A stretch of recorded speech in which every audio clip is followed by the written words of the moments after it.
Hey everyone, number 57 on my list of 100 greatest songs of all time is Visions of Johanna by Bob Dylan. Um, I'm sure a lot of people would say this is his greatest song, so I don't think I'm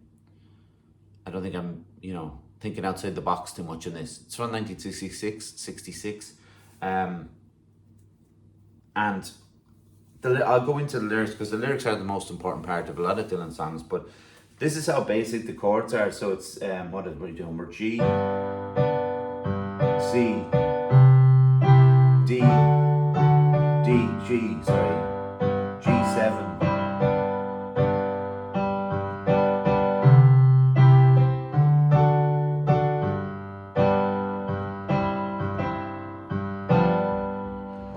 Um, it just moves around those chords a lot, to be honest. And when it goes to the verse, it adds a D, and there's a D sus4, but it doesn't move a huge distance away from that. And that's not to say that that's not brilliance in songwriting. It is, but it's his lyrics in this song. I'm going to try and read that. I'm struggling to read today for some reason. I don't know why that is. Apologies for having my head down. I should have some auto cue here on the side, so it looks like I'm not reading them. So, ain't it just like the night to play tricks when you're trying to be so quiet? We sit here stranded, though we're all doing our best to deny it. And Louise holds a handful of rain, tempting you to defy it. Lights flicker from the opposite loft. In this room, the heat pipes just cough. The country music station plays soft, but there's nothing to turn off. Just Louise and her lover so entwined, and these visions of Johanna that conquer my mind. I mean, that alone, that's the first verse, is one of the greatest pieces of lyric I've ever heard. And if someone said to me, "What is it about?" I don't know. I have no idea. I don't need to know, and I haven't. Like when I'm like obviously like Bob Dylan, Blonde and Blonde is the album it's on, by the way, and I love Blonde and Blonde. It's a brilliant album. Sorry.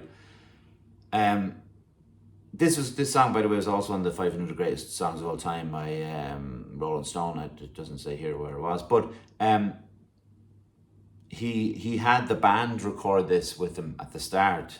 One of my favorite bands, the band, and they were their backing band, but he actually moved them off and did something different then, and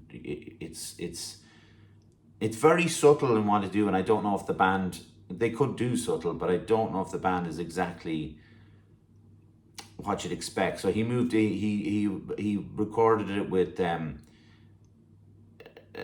who did he record it? Sorry, I should have looked this up. Now, I'm not going to read the interpretation part because it's huge, and I'm not going to go into it. But the idea of moving out this, someone he trusted so much in the band who had toured with him and everything like that, Robbie Robertson and all the boys, to switch it out for something else because that wasn't working is a sign of someone who knows exactly what they're doing and what they want. I don't think Dylan really was too worried about other people's feelings most of the time. He's a bit of a dick sometimes. That doesn't come into play when I'm talking about great songs, by the way. Unfortunately, there's just dicks out there. But he hasn't done anything that certain people have that I've left off the list. So it's been covered a lot of times as well. It's a very long song, but I'm going to read a little bit more on the lyrical content because that's what it was all about.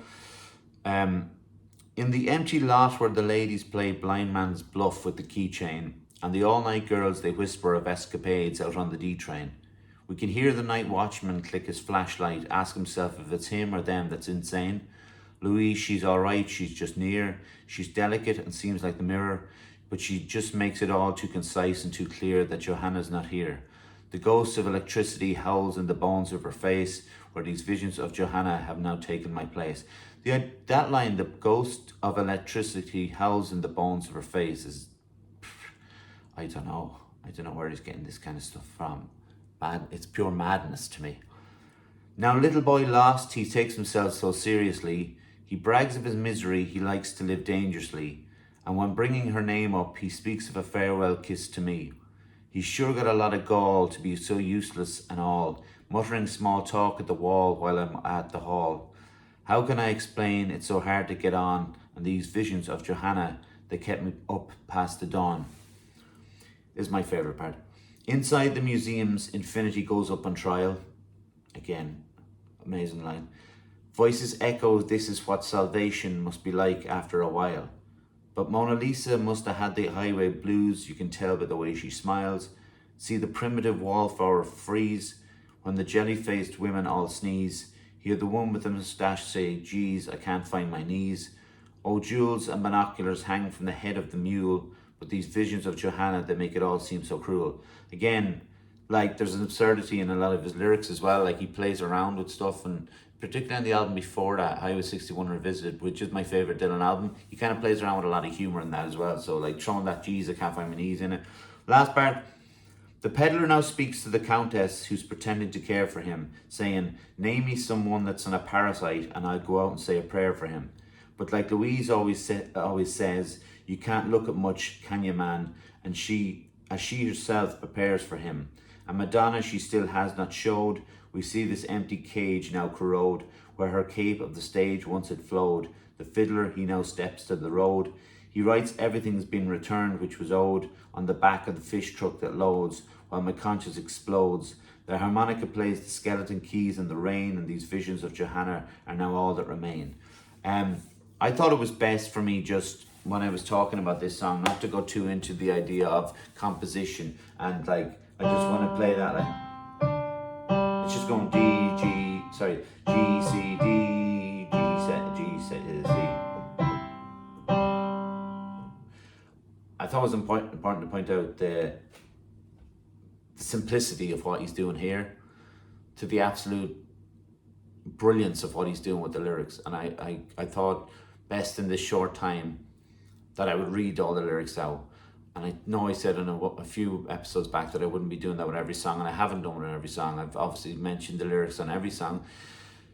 But I thought, even though it's a very long reading of that piece, I think to read that as a piece alone, as a piece of art alone, as a poem or a short story even, it holds up with just about anything. And you know, if I'm going to point out why I love a song, like that's why I love this song, is because of the lyrics. And you know, Dylan's harmonica playing, it's not my favorite sound in the world, but am I really bothered about it when I'm listening to Visions of Johanna? Not really. I couldn't really care less about it. I just want him to go on with the story and tell me the next verse. So for me to talk about the lyrics is the most important thing on this, but it's a sprawling masterpiece, and you know, give yourself a treat, I suppose, and go and listen to it and enjoy it. Visions of Johanna. Thank you.